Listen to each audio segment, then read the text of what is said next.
voilà, donc je pars de La Réunion, nous les là, mi bifurque, tac, tac, tac, tac, tac, tac, par là. Ici, je vois comment je peux faire selon le volcan, selon ce qui se passe, tremblement de terre, tout. Hop, après, mi gagne trappe en affaire, mi voyage là, ça sent l'avion, et à partir de là, mi fait tout par le Mékong jusqu'en Chine. Chine, Philippines, après retour au bercail. L'heure est au dernier préparatif.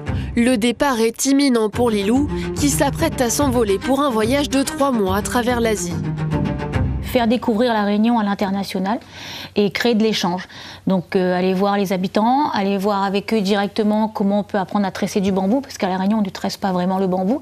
Donc apprendre les vieilles techniques de longtemps, que ce soit dans le culinaire, que ce soit dans le tressage, dans l'art, dans l'artisanat, dans la danse aussi beaucoup, et surtout dans le sport.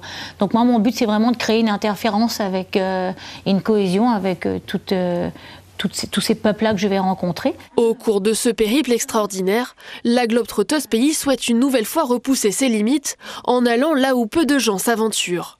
Ça fait des années que j'aimerais faire ça et aller à la rencontre des hommes fleurs qui vivent en autarcie dans une jungle sérieux, quoi, en Indonésie. Et du coup, ils ont tout un art de vivre en fait. Si l'itinéraire se dessinera au jour le jour, pour limiter les mauvaises surprises, Lilou anticipe papiers administratifs. Le visa, même si on ne dit pas besoin de photocopie au téléphone, ni bon, coupure de batterie, un moniral au téléphone juste avant où arrive un train. On ne connaît pas où le train. Papier. Ou encore trousse de secours. Il y a du médicament, il y a des compresses, il y a couverture de survie. Tout est réfléchi. Le seul et unique sac avec lequel je vais voyager, donc en fait il fait 50 litres et dedans il faut que tout tienne pour tout mon périple. Il faut dire que l'expérience est là. À 30 ans déjà, la Salasienne se lançait dans un tour du monde pendant 7 ans sur son voilier. Son savoir-faire autour du bois l'amène à travailler sur plusieurs navires, dont un particulièrement prestigieux.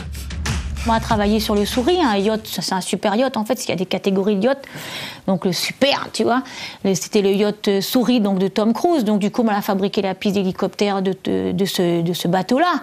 Mais après, je vois parce que c'est magique en fait. Pour moi, c'est normal. Je travaille le bois, j'aime jouer dans le bois, ben il fait un piste d'hélicoptère, que ce soit sur le bateau de Tom Cruise ou de Tonton Paillette, c'est un piste d'hélicoptère.